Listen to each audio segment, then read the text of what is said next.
Hello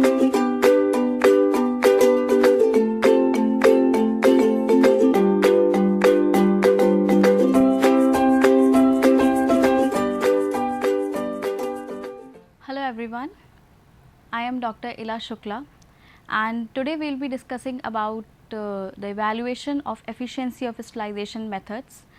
It is a important topic under pharmaceutical microbiology, and the topics today would include, first the slide would include what is sterilization, then we will go for what are the possible microbial control methods, then we will discuss few examples of the substances or objects sterilized and the methods used, the survivor curves, then the expression of resistance. This expression of resistance basically refers to the organism which are being removed during sterilization, how much resistance they are posing to the sterilization methods. Then comes the significance of D value. So, let us start with it. So, first slides discuss about what is sterilization. So, sterilization processes involve the application of a biocidal agent or physical microbial removal process to a product or a preparation with the object of killing or removing all the microorganisms. When we discuss about sterilization, we are referring to the complete removal of all the viable microorganisms. That means no microorganism would be present in a substance or an object that has been sterilized. Although these sterilization processes and their conditions are really harsh, like we use high temperatures, we use very corrosive chemicals, and many times we use a combination of both these things, and also we use ionizing radiations and non-ionizing radiations for all these sterilization methods. These methods are highly corrosive for the product or the substances being sterilized. So, we need to define how much of them has to be used and what is the duration of exposure we have to keep, so that the product is not completely corroded or it is not disturbed, or I should say that it is contaminated or disturbed or substances has changed, so that it is fit for use. Like while I talk about pharmaceutical substances, many substances are there that at high temperature get denatured, like many protein preparations are there that proteins when at high temperature get denatured, they are no more functional, they will not perform any functional relevant to them. So, it is very important that when we sterilize such preparations, the temperature conditions are managed such that the denaturation does not occur. Although other substances are also there, like some kind of sugars are there or some kind of antibiotics are there, which when kept at high temperature or at high pressure, they used to get deteriorated and the products formed are no more fit for use by the human beings. So, these are the small things which we need to keep in mind, because if we do not keep such things in mind, the whatever the method we are following, whatever the pharmaceutical preparation or any other preparation we are sterilizing will no more be fit for use for us or for human beings, whatever. So, what criteria we choose for defining or for choosing a sterilization method is a suitable sterilization process should be selected to ensure maximum microbial kill or removal with the minimum product deterioration. So, the basic criteria for choosing a sterilization method or process for a particular pharmaceutical preparation or any other food preparation is by defining the level of microbial load that can be cleared out, and on the other hand the level of deterioration that can be acceptable in particular formulation. Like it is not possible to achieve 100% microbial load clearance, but it is possible that we achieve 99% or something like that kind of percentage. So, it is important for us to know, it is important for us to define how much microbial load is allowed. Like if we keep on sterilizing, the substance to be sterilized get denatured, that would be of no use for us. So, this is important point that we need to keep in mind while using or while choosing the sterilization method, that is the suitable sterilization process should be selected to ensure maximum microbial kill or removal with the minimum product deterioration. So, this is all about sterilization and how we should choose the method. So, coming to the next slide, this slide discusses about the differences among common terms used in place of sterilization. Usually you have heard about the term sanitization, because in the present time we are using maximum of the time we are using sanitizers and all, because this is a huge pandemic situation. We need to be safe, so we need to use sanitizers. More often you will be listening like, keep on sanitizing whenever you go out, sanitize your hand, have you sanitized such and such packet, have you sanitized your phone, have you sanitized your headsets, whatever it could be. So such kind of terms you would be listening, like sanitization. So I just want to discuss some few terminologies which are often interchangeably used with the sterilization. Although these terms does not refer to sterilization, but since in a daily way or in a layman language people use it. So first I will take up the sanitization term, because it is very common among us nowadays. Sanitization basically refers to the reduction of the microbial load. Reduction of the microbial load, that means the number of microorganisms present at our hand, at our objects or anything like that, to a level which are no more harmful to us. Since we are living in atmosphere where microorganisms are present everywhere, they are such a small organism that they cannot be completely removed. So we are already surrounded by the microorganisms, but what is not why they are not affecting us is the microbial load around us is not to a level which is required for us to get infected. So for that purpose we use sanitizer just to remove that microbial load, so that we will no more be get infected. So this is what sanitization does. Sanitization means reduction of the microbial load to a level which is no more harmful or no more able to infect a person. This is what sanitization is. Sanitization does not mean that it will remove the microbial count or load completely. So coming to the next term, that is disinfection.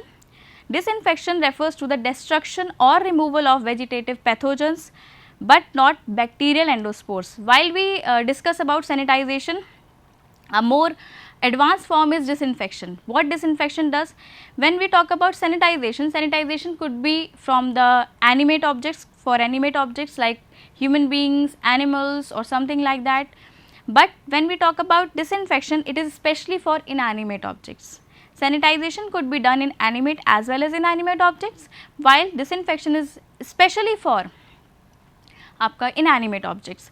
So for that reason it is different from sanitization. More often disinfectants are more corrosive, are very corrosive as comparison to the sanitization, because sanitizers are made in such a way that the skin didn't get corroded or the skin didn't get irritation or something like that when it is applied. While disinfectants are very corrosive chemicals, they should not be bring in direct contact with your skin. So you have to keep in mind this thing. So disinfection is removal of vegetative pathogens. Pathogens are something that cause infection. Vegetative pathogens are something that will cause infection as well as they are growing, they are developing, they are dividing. When we talk about vegetative form, that means they are dividing. So these remove those forms, disinfectants remove those forms. While when we talk about the bacterial endospores, endospores are the reproductive structures, or you can say the structures that a bacteria form when it is under stress. Stress could be of food material, stress could be of oxygen, stress could be of moisture content, whatever it is. Under stress conditions, the bacteria forms endospores, and these endospores are very resistant to temperature change and weather change. So they keep on existing and they grow when the temperature or the moisture content level again become favorable. So disinfectants does not remove those bacterial endospores. Moreover, very important thing that you have to keep in mind is they are applied only on inanimate objects. Sanitization is for animate as well as inanimate, while disinfection is for only inanimate object. Then coming to the next point, that is sterilization, our main point. Sterilization means complete removal or destruction of all the viable microorganisms. Viable microorganisms, that is any kind of microorganism either in form of bacterial spores or vegetative form which can grow, either they are growing or which can grow when a favorable condition arrives. So any such forms when removed are, this process is termed as sterilization. Sterilization is strictly used on inanimate objects. Sanitization is for animate, inanimate both, while disinfection and sterilization are only for inanimate objects. Then two more terms, these are although not used in interchangeably with the sterilization or disinfection, but these two terms are also common because we here also we are removing the microbial load. So, the first term is antisepsis. Sepsis is infection, and antisepsis means any process which leads to reduction in infection. So, the chemicals applied to a body surface to destroy or inhibit vegetative pathogens is this whole process is termed as antisepsis. You must have heard about that a person got a cut or a wound or a bruise and the person applies antiseptics. Those antiseptics are doing what? Those antiseptics are causing antisepsis. Sepsis means infection, septic means the infection has occurred, and antisepsis means the process of clearing out that infection has started. So, antiseptics are those substances which are especially applied to living objects and to the cuts and wounds etc., or to the breakdowns that appear on the surface. Coming to the next term, that is chemotherapy. Chemotherapy usually refers to the chemicals used internally to kill or inhibit the growth of microorganisms within the host tissues. Chemotherapy is name itself suggests that the chemicals used for the therapy, and these chemicals are used internally. These are either you ingest these chemicals, either these are given IV or through any other route. So, these chemicals reduce the microbial load in our body either by inhibiting their growth or by just killing those microorganisms. So, this slide discussed about the 5 different terms which we usually refer while we are talking about the removal of microorganism or while we are talking about reduction of the microbial load. These are sanitization, disinfection, sterilization, antisepsis and chemotherapy. Coming to our next slide. This slide describes briefly about the microbial control methods. This has covered a basic of complete microbial methods that can be utilized for either sterilization, either disinfection, either antisepsis or chemotherapy. So, let us start with it. Microbial control methods में first आता है आपका physical agents, second is chemical agents, third is mechanical removal methods, that could be filter or something obstruction so that the microbe does not pass to the other side. Then comes your biological agents. While talking about physical agents, first is heat and other is radiation. Heat is a very old method of disinfection or sterilization. You have heard about, like, if there is any initially priorly when we do not have all the facilities, what used to do, like if a person vomits, then the vomit has to be completely incinerated or it is burnt just because to avoid any kind of microbial growth over there. It often happens when we talk about this hospitals or something like that. Complete medical waste is goes to incinerator and there it is completely burnt so that the microbial contamination or microbial infection does not happen to the other patients. So, heat is a very old method of sterilization. So, it could be dry or moist. While we talk about dry heat, first is incineration, a method in which the substance or object is completely charred, completely burned down to ashes so that the any kind of microbial growth that may happen should not be there, and this process, this incineration process actually achieves sterilization. Then comes to the other aspect, that is dry oven. Usually dry oven or hot air ovens, what we usually use in microbiology lab, are the ovens in which the heat is completely dry, no moisture content is there, and this process is also used for sterilization purpose. Then comes to the moist heat. Moist heat could be under pressure or it could be like free flowing from boiling water or from hot water or the other process, that is pasteurization. So, if a steam is under pressure, then usually this kind of process refers to autoclaving. We use such process in autoclaves in which the pressure is reduced and the steam generated there is of high temperature, that is beyond 100 degrees Celsius, and the process being achieved through this method is sterilization. We achieve sterilization, we sterilize some kind of either cultures or substances with this. Another is the boiling water, hot water or pasteurization.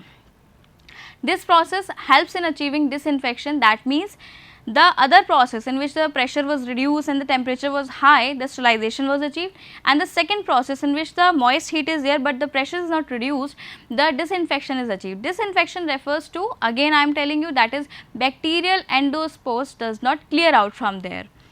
So, this is the method for disinfection. Then coming to the other part of physical agents, that is radiation. Radiation could be ionizing and non-ionizing. Usually any kind of radiation is very harmful for human beings because it can lead to a number of problems. It can lead to direct impact, like the person exposed and immediately it starts showing symptoms or something like that, or it could be long lasting, like some mutation occurs and this kind of mutation can go beyond many generations. So, it is very important for us to remember this thing, that while we are working with radiations we should take necessary precautions, because a slightest of mutation will be carried for generation, and this would be very difficult for us to find out that what kind of problem has occurred in this, so that what kind of disease has developed and why, what is the reason behind it, it is not clear if we get exposed to such kind of radiations. So, radiation could be ionizing and non-ionizing. Non-ionizing radiation are usually UV, that is ultraviolet radiations. These are used when we want to achieve disinfection. And another case is of ionizing radiation. Usually both the radiations are very harmful, but ionizing radiations are very much fatal to the human beings. So, whenever we use such kind of processes, we made particular cabins in from where we operate those ionizing radiations, and we keep ourselves away from the source of such ionizing radiations. So, these ionizing radiations could be X-ray, cathode or the gamma rays, and the process being achieved by the ionizing radiation is sterilization, and with the UV we achieve disinfection. Then coming to the next agent, those are the chemical agents. These chemical agents could be gases or could be liquids. While we talk about gases, these are used at both the places, in case of sterilization, in case of disinfection. But when we talk about liquids, these are applied to all the processes, like liquid antimicrobial agent or the substance could be for chemotherapy, it could be for antisepsis, it could be for disinfection, or it could be for sterilization. All these processes can be done with the liquid chemical agents. Then coming to the third method, that is mechanical removal methods. It is filtration. It could be air filtration or it could be liquid filtration. Air filtration also achieves sterilization and liquid filtration also achieves sterilization. What happens here, or what we do in filtration, is we use filters with a very small pore size which does not allow even bacteria to pass through, although some kind of viruses or virus particles can pass through. So, for that we have to combine this filtration method with other methods as well for the sterilization, so that complete sterilization is achieved. Moreover, often it is never like we use only physical agent for sterilization or we use only chemical agent. It is like a combination of sterilization methods that are used for achieving complete sterilization process. So, then the fourth agent is biological agent. Then biological agent could be predator, it could be virus, it could be toxin. While we talk about predator, predator refers to any microorganism that eats away the other microorganism. Eats away other microorganisms refers to either reduce its growth, inhibits its growth, or completely kill it by just secreting the toxins produced by itself. Then comes viruses. Viruses often help in antisepsis. Moreover, you must have heard about the vaccines. That what are vaccines? Vaccines are attenuated viruses. So, they are basically used for invoking the immune response for us. So, then comes toxins. Toxins are the substance specially synthesized from the microorganisms which for their own self defense, so that the other microorganisms does not disturb them, kill them or engulf them. So, for that purpose they synthesize toxins. Those toxins are often very strong in nature and very corrosive. So, we often use such kind of toxins to achieve the method of sterilization. So, this complete slide described about the microbial control methods, how you are going to control the microbes and what are the different methods are achieved.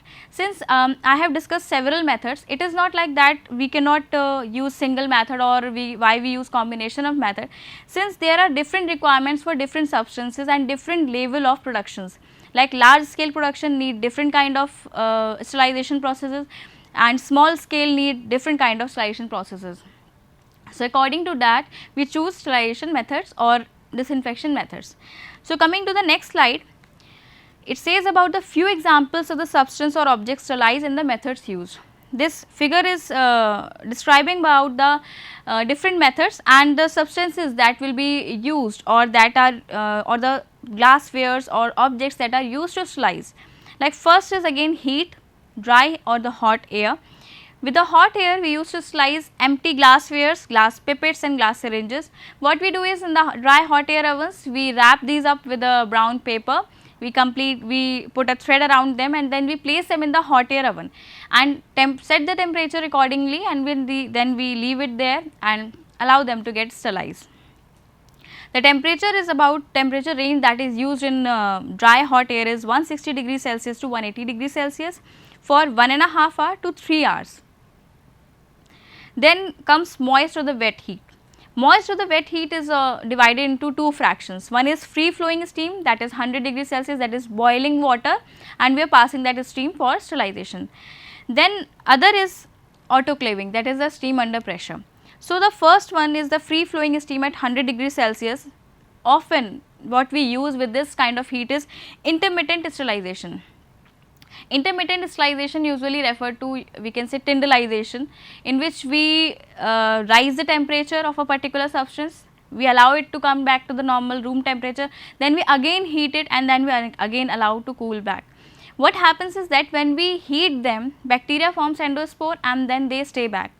When the temperature is allowed to come down, when the temperature is near about favorable range for all of them, what happens is that the endospores start to germinate. As soon as they start to germinate, we take a break of some 10, 15, 30 minutes or something, and then we again heat it. When we again heat it, then the bacterial spores which are started to germinate, they are also removed. So, this is called intermittent sterilization, and the process is often termed as tyndallization, and it is what is achieved in pasteurization. And this kind of process is often applied to the thermolabile solutions. Not exactly thermolabile, but yes, if the temperature goes beyond 100 degrees Celsius, the charring may occur, like in sugar or in milk. So, coming to the next one is the autoclaving. Autoclaving, steam under pressure, temperature is above 100 degrees Celsius, and the substances or the materials sterilized with this are culture media, syringes and other thermostable solutions, the solutions which can bear the temperature. Thermostable means the thermostable, the substances which can bear the temperature, high temperatures, and thermolabile are the solutions which, if go beyond a particular level of temperature, they will be get deteriorating. Then comes filtration. Filtration is usually achieved with a cellulose acetate membrane filter with a pore size in the range of 8 micrometer to less than 0.05 micrometer. It is a huge pore size range and a very small pore size is this, but still, although they can retain the bacteria, but the virus or the smaller virus particles often get passed away from these. So, that is why what I was saying, that we have to combine 2 or more sterilization processes to achieve a better sterilization. So, what filtration does? Removal of organisms from the thermolabile solution. Again, if the solution is thermolabile, another method that can be used for sterilization is membrane filtration, that is filtration you can say. So, removal of organisms from the thermolabile solution by passes through the filters that retain bacteria, but note, viruses are not removed by this procedure. Coming to the next method or the example, that is chemicals. Two of the chemicals often you have heard about, that is ethylene oxide and beta propiolactone. So, ethylene oxide is used for plastic dishes and pipettes. When plastic dishes and pipettes need to be sterilized, often we use the chemical ethylene oxide. Then comes beta propiolactone. Beta propiolactone is used for your living tissues. Then comes radiation. If we talk about ionizing radiation, we can apply it for the plastic pipettes and petri dishes. Coming to the next slide. So, this was all about what is sterilization, why we need it, how it works, how we are going to choose the sterilization method, and how much level of sterilization we can achieve. But there are some terms, there are some methods by which we will be finding out the efficiency of our particular sterilization method. So, first or the foremost is the survivor curves. When exposed to a killing process, population of the microorganisms generally lose their viability in an exponential fashion independent of the initial number of organisms. What happens when we start the process, when a particular solution or the microorganisms are exposed to the sterilization methods, then their loss of viability is exponential. It does not matter what is their initial concentration, but their loss of viability is exponential. This can be represented graphically. We usually represent this graphically in the form of survivor curve drawn from a plot of the logarithm of the fraction of survivors against the exposure time or the dose, as shown in the next slide. You can see here it is the survivor fraction and it is the heating time or the radiation dose for which it is given. So, this is the curve which we obtain while we apply the sterilization method or heat, we can say, exposed to the killing process. It could be heat, it could be chemical or any other thing.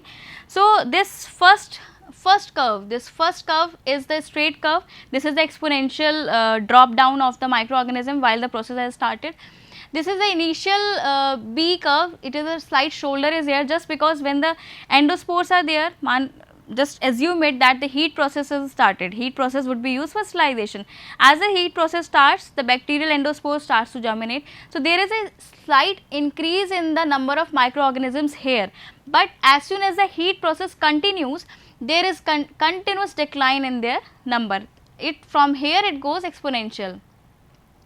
So, and then comes the curve C. What curve C? Why it is C shape? Because already the microorganisms has been killed now, and the number of microorganisms is decreased and they slowly come down. So, this is A, B and C curves, and these are the survivor curves. Then comes the expression of resistance. How we define the efficiency of a particular sterilization process is by three values, that is D value, Z value and F value. D value is the heat और radiation treatment के बारे में अगर हम बात करेंगे तो it respectively this is defined as a time taken at a fix temperature और radiation dose required to achieve 90% reduction in the viable cell as by 1 log cycle reduction in the survivors. What happened here is that when we apply the heat or we apply a particular dose of radiation, the number of microorganisms, the time taken by the microorganisms to reduce by 90% is the value that we refer to D value. Then coming to the next slide, Z value. Z value is a term used in microbial thermal death time calculations. What refers to is that while we talk about D value and Z value, how they are related, it is the number of degree the temperature has to be increased to achieve a 10-fold of reduction in the D value.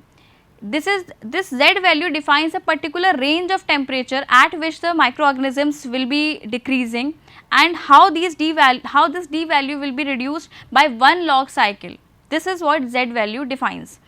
Then Z value is not truly independent of the temperature, but may be considered essentially constant over the temperature ranges used in the heat sterilization process. Then comes your F value. The F value is a measurement of the sterilization effectiveness. How effective is your sterilization method? It is defined as the number of minutes to kill the microorganisms with a specified Z value at a specific temperature. So, when we talk about D value, this is the time, how much over a range that 90% of the bacteria would be killed in how much time, this is D value.